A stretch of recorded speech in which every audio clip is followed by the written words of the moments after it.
Today we're going to be looking at the level of authenticity that we had to produce for all of the vehicles and weapons that are in the game. Now, I love guns, but how many of you have actually handled a real gun? I can tell you one thing, it's not like an air gun or anything like that.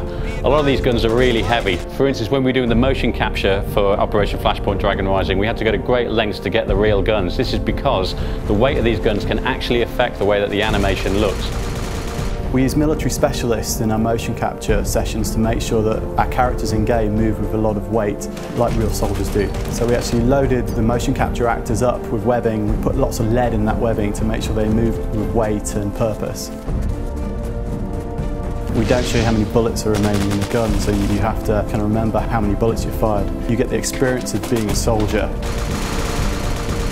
So every vehicle in Operation Flashpoint Dragon Rising has its own characteristics. By this I mean handling, look, turnout, weaponry, etc, etc. Everything from the smallest Jeep to the largest chopper, you'll find a completely different handling experience, but also something that's accessible. You don't need to be able to play a flight sim in order to fly a helicopter in Operation Flashpoint. So when you're driving a 55-ton tank, that's going to feel very different to something like a DPV, which is a very light, agile vehicle.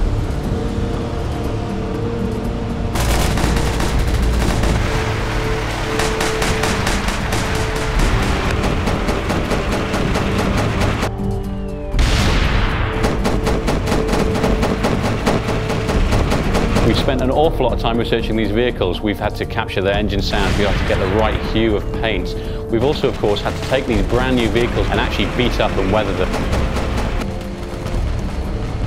From a tactics point of view, it's very important that it's hard to see the infantry. Camo is a vital part of that. You actually find yourself looking for movement much more so than spotting guys, just as you do in real life in a natural environment full of bushes and trees. We wanted to make the game different than all the other shooters out there. In this game you're not a bullet sponge, so we wanted to make the damage model as realistic as possible. The damage in Operation Flashpoint is pretty gruesome. It's pretty much realistic, so if you get hit by a large round, you're very likely to have serious trauma to your body.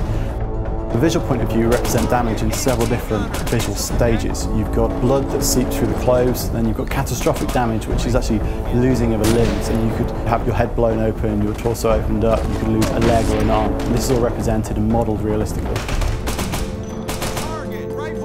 For Operation Flashpoint, it's very important to get a really nice gritty style. In order to do that, we coined this phrase, war is seen through the lens. We use that to inform the visual language we use pretty much in all aspects of art for the game. We use reportage photography, very striking black and white war photography that you've seen for all conflicts from World War II, Vietnam to modern day conflicts. That's typically very high contrast, black and white imagery, very striking. We use that to directly inform the look of the front end. The Egos technology gives us a lot of post-production systems we can use, so film grain, colour casts. We use each of those to create a very, very unique aesthetic for each mission and each time of day. With over 60 variations of weapons in Operation Flashpoint Dragon Rising, it's difficult to choose a favourite. However, if you pin me down, I'd have to choose this one. The M4. It's versatile, it's rugged, and it's adaptable. And what's more, if you point it at things and pull the trigger, it kills them.